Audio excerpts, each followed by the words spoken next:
The code of dreams. Since the dawn of recorded history, dreams have occupied a place of wonder and mystery.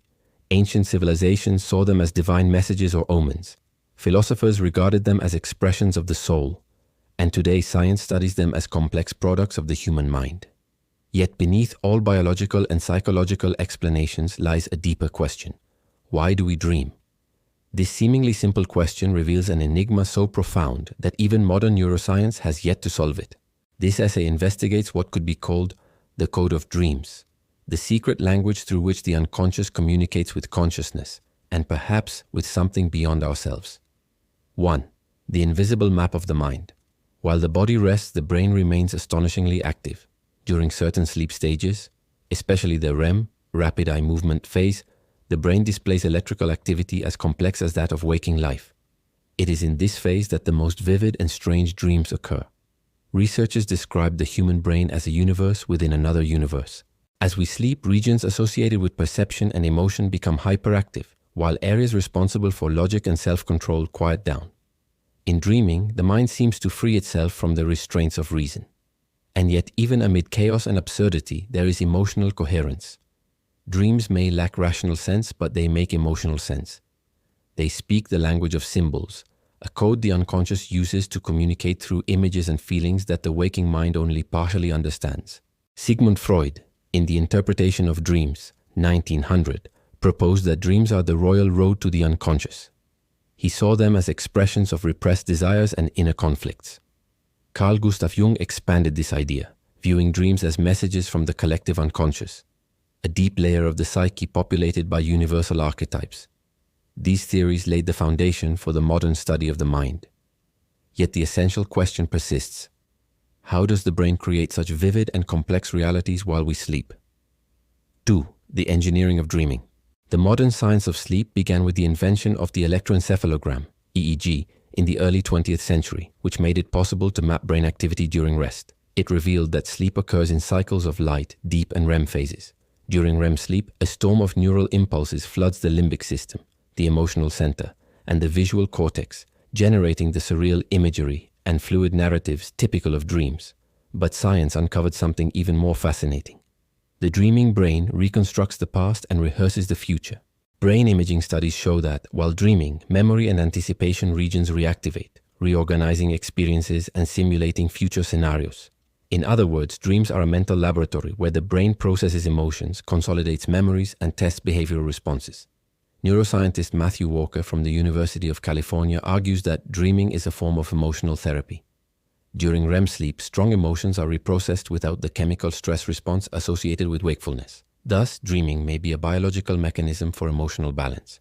Yet despite these rational explanations, the aura of mystery remains. Some dreams seem to transcend neurochemistry. Dreams that predict events, connect distant minds, or reveal unknown insights. Are they coincidences, subconscious pattern recognition, or hints that the unconscious operates on a level science has yet to understand? 3. The brain that creates universes. Imagine awakening inside a dream and realizing you are dreaming. This is known as a lucid dream, an experience described by Aristotle, studied by Jung, and confirmed by modern research. In lucid dreams, the dreamer becomes aware of the dream state and may influence events, change settings, or even fly. Neurologically, this represents a partial reactivation of the prefrontal cortex, the region responsible for self-awareness and decision-making. It is as though the rational I briefly awakens within the symbolic world of the unconscious. For many scientists, lucid dreaming proves that the mind can observe itself. If one can be conscious within a dream, what does that say about consciousness itself? Could waking reality be just another more stable kind of dream? Philosophers and neuroscientists alike have explored this boundary. Thomas Metzinger, for example, argues that consciousness is a controlled simulation generated by the brain, a biological form of virtual reality. In dreams, that simulation becomes unbound from physical and logical constraints. Dreaming, then, is an open mode of the same mechanism that constructs reality in wakefulness. In short, the brain doesn't merely interpret the world, it creates it.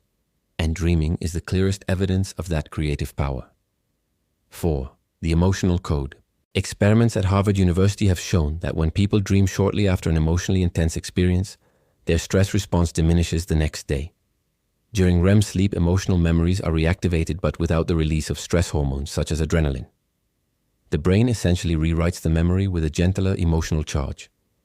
In that sense, dreaming is a form of internal therapy, a way to transform pain into understanding, fear into insight. This emotional reprogramming may lie at the heart of the code of dreams, the symbolic language through which the brain communicates what must be integrated or healed. A person chased in a dream, for instance, may not be fleeing from an external enemy, but from an unresolved part of themselves, a fear, guilt, or desire. Dreams, then, are dialogues between different layers of the mind, where meaning is expressed through metaphor. Modern psychologists view dream analysis as a powerful therapeutic tool. Rather than predicting the future, dreams reveal the hidden present, the truths consciousness has yet to face. 5. Shared dreams and the collective unconscious. One of the strangest aspects of dreaming is the recurrence of similar symbols across cultures. Throughout history, people from distant lands have dreamed of the same images: the hero, the fall, the mirror, the serpent, the light. Carl Jung called this the collective unconscious, a shared psychic field containing archetypes inherited from humanity as ancestral experience. For Jung, dreams do not belong solely to individuals, but to a collective psyche that transcends time and geography. Modern research in psychology and neuroscience offers partial support. Emotional contagion studies show that human emotions can synchronize within groups. When communities experience collective trauma, wars, pandemics, disasters, people often report similar dream themes. It is as if the human mind resonates through invisible emotional frequencies, connecting us below the surface of awareness. Science cannot yet explain this fully, but it reinforces the notion that dreams serve a social as well as psychological purpose. They help communities process what is otherwise unspeakable. 6. The edge of reality. For centuries, philosophers have questioned the line between dream and reality. René Descartes famously asked, "How do I know that I am not now dreaming?" To neuroscience, both waking and dreaming are products of electrical and chemical patterns within the brain. The difference is that, while dreaming, the brain becomes both the author and the stage of its own reality. But if both states are internally generated, how do we truly distinguish one from the other? Studies involving altered states, near-death experiences, or psychoactive substances reveal perceptions strikingly similar to lucid dreams: coherent, emotional, and vividly real. This suggests that consciousness may exist in multiple perceptual modes, with dreaming being only one of them. Here, science meets philosophy and even spirituality. Some theorists propose that dreaming is the brain's way of exploring alternate realities, allowing humans to predict outcomes, invent art, and imagine the future. In that sense, dreaming is the origin of imagination, and imagination is what builds civilization. 7. The symbolic algorithm. If there is a code within dreams, it is not written in numbers, but in emotional symbols. Every image, every fragment of a dream carries encoded meaning, and decoding it brings us closer to understanding the mind's architecture. Researchers like Ernest Hartman and Rosalind Cartwright describe dreaming as an expanded associative network. During sleep, unusual links between memories form, allowing the brain to generate creative insights.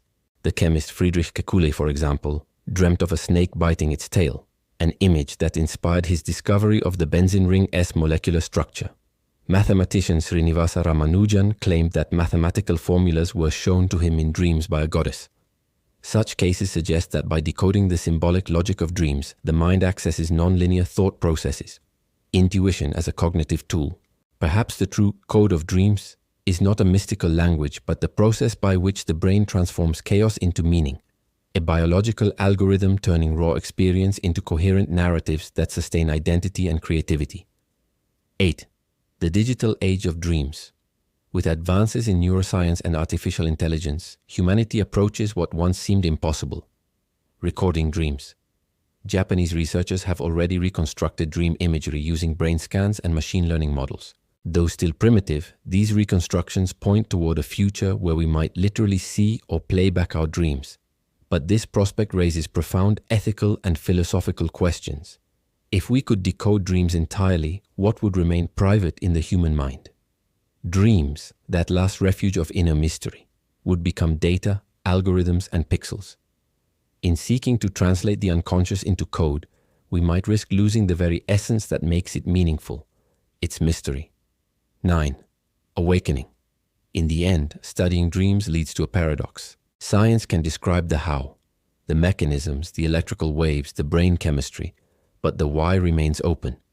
Do we dream because the brain must organize memories, because the mind needs to process emotions, or because on some deeper level, dreaming is how consciousness recognizes its own creative nature? Each discovery expands rather than diminishes the mystery. The more we learn about the brain, the more we realize it is an infinite mirror, reflecting itself in endless patterns. Perhaps dreams remind us that reality itself is a kind of dream, a persistent mental construct shaped by perception. And to decode that truth is to awaken, not from sleep, but from illusion. Conclusion. Dreams are not mere nocturnal images. They are dynamic expressions of consciousness seeking balance, meaning, and renewal. Modern science recognizes their role in learning, memory, and emotional health, yet their ultimate origin and purpose remain elusive. Maybe the code of dreams does not reside in laboratories or psychology texts, but within every sleeping mind, silently writing stories that waking life can only half remember. As long as there are humans, there will be dreams. And as long as there are dreams, there will be questions. Perhaps that is the true miracle, that the mind, even in rest, continues to search for itself, a spark of eternity in the darkness of sleep.